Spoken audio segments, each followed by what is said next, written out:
Ya, terima kasih Anda masih bersama kami di Hot Economy. Kembali kita lanjutkan dialog kita bersama Pak Hari dan juga Pak Maulana.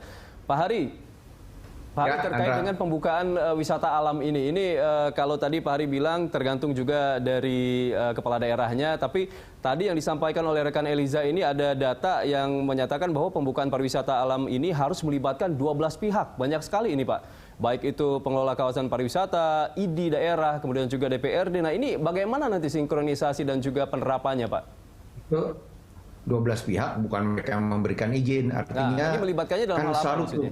di tagline selalu sebutkan pembukaan semua berdasarkan data saintifik. Nah, artinya para stakeholder yang disebutkan itu yang memberikan data secara saintifik, ahli ekonomi gimana, ahli jadi tidak sekedar optimis buka, tapi udah ada data itu. Dan yang putuskan tetap kepala daerah, Pak. Oke, jadi mereka memberikan data-data begitu Pak ya untuk rekomendasi. Iya, betul. Oke, nah ini peran kepala daerah kan sangat penting Pak. Kalau misalnya tadi disampaikan off air tadi oleh Pak Maulana bahwa untuk okupansi hotel ini lebih banyak 30-50% adalah aktivitas dari pemerintah, baik itu lembaga dan kementerian atau dinas begitu. Nah ini kalau seandainya kepala daerahnya belum mengizinkan untuk dilaksanakan kegiatan-kegiatan di hotel ini seperti apa nanti Pak? Dukungan dari pemerintah? Tentunya kami tidak bisa hadir ke sana begitu. Nah, jadi memang penting kepala daerah memberikan relaksasi untuk kami datang ke sana. Tapi beberapa tempat biasanya kalau saya ke beberapa tempat, walaupun tempat itu belum dibuka secara resmi, kami diizinkan untuk datang karena ada surat tugas dan kami selalu bawa. Kemarin PCR, saya sudah berapa kali melakukan PCR. Harus PCR Pak ya? Pengelola hotel juga ingin yang datang sehat kan ya, jadi saya harus menghormati juga pengelola hotel dan saya menghormati juga daerah yang mensyaratkan itu, saya harus ikuti. Oke, baik.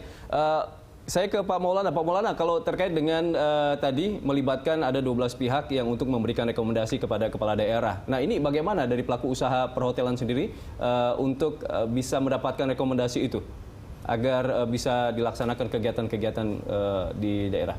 Kalau kami tidak sama dengan kayak objek wisata alam ya, tapi kalau di kami itu sebenarnya tadi saya sampaikan bahwa hotel itu sebenarnya bukan bisnis yang diharuskan tutup pada saat PSBB kan gitu. Sehingga mereka itu bisnis hotel itu sebenarnya akan hilang okupansinya pada saat pergerakan dibatasi seperti kemarin ada PSBB kan gitu. Nah, dengan adanya kondisi new normal, tentu tadi saya setuju dengan Pak Hari, itu tergantung kebijakan dari pemerintah daerahnya lagi. Namun kami, yang penting tuh kami sudah siap untuk melaksanakan itu sejauh nanti pemerintah daerah sudah mengizinkan. Nah, yang paling penting sekarang adalah kalau di hotel itu adalah dukungan dari Kementerian Pariwisata. Tadi Pak Hari sudah menyampaikan kan, beliau menyampaikan bahwa Kemenpar itu sudah sudah siap untuk juga mendukung dari sektor MICE-nya karena kita sudah sering juga menyampaikan Kemenpar juga sudah paham dengan kondisi, pasti Kemenpar punya data lah seperti apa kondisi yang ada sekarang. Jadi menggerakkan dari bisnis trip ini yang akan menjadi unsur utama bagi kami untuk hidup kembali. Nah kalau tadi terkait masalah bagaimana jika belum dibuka ya tentu saya bersama jawabannya dengan Pak Hari ya, tentu dialihkan ke tempat-tempat yang sudah lebih dulu dibuka karena kita kan harus, kalau kita mau menyehatkan ekonominya kan tentu harus ada kontribusi dari KL tersebut untuk melakukan kegiatan di daerah lagi. Oke, baik. Pak Hari, terkait dengan apa yang disampaikan oleh Menteri Pariwisata Wisnu Tama mengatakan bahwa ada 3 aspek. Ada aspek aman, nyaman, dan juga aspek sehat. Nah ini bisa dijabarkan ini aspek aman, sehat, dan juga nyaman ini seperti apa? 3 itu kita singkat sebagai CHS. Cleanliness, Hygienics, and Safety, ya, kebersihan, higienis dan keamanan. Jadi sekarang ini bahan untuk kita mempromosikan suatu destinasi adalah penjaminan terhadap adanya keamanan di situ, kesehatan dan fasilitas yang higienis. Jadi mulai Pak, bukannya dari pemeriksaan suhu sama cuci tangan, tapi bagaimana juga di restroomnya, di dapurnya, gitu ya. Jadi hotel itu, makanya saya saya apresiasi Pak Maulana ya, hotel itu tidak hanya melakukan protokol kepada tamunya, tapi mereka melakukan protokol juga kepada pegawainya. Mereka menyiapkan juga kepada bukan hanya kamar yang didisinfektan, tapi juga ada SOP bagaimana dapur itu dibersihkan, bagaimana kantor manajemen yang dibersihkan, bagaimana ruang gantinya daripada pegawai hotel. Saya udah lihat itu dan makanya saya apresiasi itu bagus dan itu harus diikuti oleh yang lain. Jadi kembali, tapi kalau kepala daerahnya tidak membolehkan kita datang ya kita tetap nggak bisa ke situ. Tapi kuncinya adalah sektor pariwisata ini untuk rebound adalah mendatangkan turisnya atau mendatangkan tamunya. Itulah yang harus kita atur. Pak Hari saat ini kan ada di Ambon, menginap di hotel Pak ya? Ya, nah ini protokol yang dilaksanakan oleh Pak Hari ketika masuk ke Ambon kan masih PSBB Pak ya? Nah ini apa protokol seperti apa yang dilakukan oleh Pak Hari untuk bisa masuk ke Ambon dan juga menginap di hotel yang saat ini ditempati? Jadi itu protokol dimulai dari saat origin ya, dari kami di Bandara Soekarno-Hatta, itu sudah ada SOP-nya, ada surat tugas dan syarat surat kesehatan adalah sesuai dengan target di mana destinasi yang kita datangkan ya. Arrivalnya kita di mana. Ambon mensyaratkan bahwa kita harus bawa hasil rapid test. Kalau Bali mensyaratkan kita harus bawa hasil PCR. Nah, kebetulan Ambon saya bawa tuh hasil rapid test. Jadi begitu kami mendarat di sini, tentu ada tim dari Kemenkes yang melihat hasil surat rapid test itu. Dan sekarang Pak, ada satu yang sudah diperbaiki, jadi kami sudah mengisi data-data itu pakai apps, sehingga waktu kami tiba di Ambon, QR code-nya aja dia scan, jadi tidak perlu isi-isi lagi. Itu sudah suatu improvement dibandingkan 2 minggu yang lalu. Lebih simpel Pak ya? Ini saya apresiasi Kementerian Kesehatan dan semua jajarannya perhubungan lebih baik. Nah itu karena begini, nanti challenge-nya adalah yang akan antre. Biasanya kalau kita naik pesawat yang antre di runway. Kemarin-kemarin yang antre waktu kita mendarat, kita mendarat domestik seolah-olah seperti internasional, seperti imigrasi. Nah dari situ terus masuk hotel, sama di sini saya diperiksa suhu, cuci tangan, lalu ke check in ke kamar. Di kamar di restoran juga kursi diatur jaraknya jauh-jauh. Jadi kalau hotel saya confidence ya, mereka sudah melaksanakan dengan baik. Pak Hari, tadi Pak Hari mengatakan untuk Ambon butuh rapid test, kemudian juga Bali butuh PCR. Nah, daerah lain yang ada sekitar 270 ini, apakah itu juga membutuhkan rapid test dan juga PCR? Itu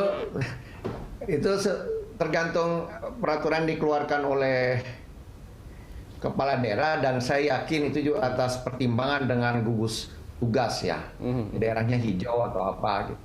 Nah, Bali walaupun daerahnya hijau tetap perlu PCR ya. Jadi kepala daerahnya yang menentukan. Oke, jadi kalau untuk yang zona hijau ini hanya PCR saja, tidak perlu rapid test. Begitu Pak ya? Justru mestinya rapid test saja, tapi diminta PCR yang Bali gitu. itu. Bali memang sangat ketat ya. Artinya PCR kan lebih berat Pak, diambil semuanya dan nunggu besok baru. Kalau rapid test 1 jam juga sudah keluar. Ya, Pak Hari, artinya kalau misalnya harus dibutuhkan rapid test dan juga PCR, ini butuh kos lagi dari masyarakat untuk bisa pergi ke destinasi wisata. Betul sekali. Jadi saya berharap juga agar persyaratan kesehatan itu nanti dimudahkan menjadi lebih murah gitu ya. Kalau rapid test kan murah, PCR ini yang mahal. Tapi belakang ini dibandingkan 2 bulan yang lalu dan 2 minggu yang lalu, saya PCR juga sudah lebih murah. Waktu COVID pertama, coba perhatian, rumah sakit itu mencas PCR tuh bisa 2 juta lebih. Sekarang 1,2 sudah bisa. Dan itu pun masih terlalu mahal menurut saya. Untuk PCR begitu ya? Kita cobalah nanti bisa, saya yakin akan lebih murah. Nah, tanggapan Anda Pak Maulana, kalau misalnya 1 orang saja 1,2 untuk tes PCR, kalau 1 keluarga bisa dibayangkan misalnya 4 orang, belum lagi ongkos pesawat juga lagi naik begitu. Ini gimana menurut Anda? Ya itu yang tadi benar yang disampaikan Pak Hari. Jadi yang membatasi pergerakan walaupun kita sudah buka itu adalah masalah itu tadi. Jadi kita ada kewajiban traveler itu mau apapun niatnya untuk bergerak itu adalah masalah PCR dan rapid test. Iya, Ya kan itu ada extra cost. Jadi saya setuju tadi Pak Hari, mungkin suatu saat ini harus kalau biayanya bangsa di bawah 100.000 mungkin nggak akan ada masalah. Iya. Tapi kalau ini di atas 1 juta ini. di atas 1 juta itu akan lebih berat lagi kan gitu. Jadi memang PCR ini akan menjadi berat gitu loh. Karena seharusnya PCR itu diterapkan pada saat dia sudah ada indikasi dari rapid, dia tentu penerapannya dari di PCR sehingga lebih mudah lah itu. Itu satu hal. Yang kedua, dampaknya akhirnya kan kita lihat okupansi hotel tuh tentu akan paralel juga dengan penambahan jumlah penerbangan. Iya. Saat ini kan jumlah penerbangan setiap destinasi itu paling cuma sekali, paling maksimal 2 kali sehari. Nah ini juga bisa ketahuan loadnya dari okupansi kita. Iya. Nah jadi sekarang yang justru diminati itu adalah daerah-daerah yang terdekat. Jadi destinasi yang terdekat dari satu destinasi lain itu diminati. Mereka lebih pergi dengan menggunakan kendaraan sendiri, dengan kendaraan pribadi. Seperti contoh Jakarta lah. Jakarta itu kan kita bisa lihat ke puncak ya kan karena tadi Taman Safari udah buka ya. Dari Bogor itu okupansi mereka juga cukup lumayan kalau weekend sekitar masih ada dapat 20% atau sekitar 30% average ya. Tapi tetap nanti dan itu tidak membutuhkan PCR dan rapid test nampaknya. Enggak juga itu. Gitu. Karena kalau jalur darat itu kelihatannya penerapannya tidak serta-merta seketat kita jalur udara. Artinya kalau untuk rapid test dan PCR ini hanya dibutuhkan ketika di bandara begitu ya? Umumnya begitu. Karena yang kita dengar dari traveler itu kalau jalur darat saya beberapa destinasi itu mereka ya tergantung jamnya mereka lewat. Nah, itu dia. Oke, Pak Maulana dan juga Pak Hari, kita akan lanjutkan lagi dialog kita ke segmen berikutnya. Pemirsa, kami akan segera kembali usai jeda.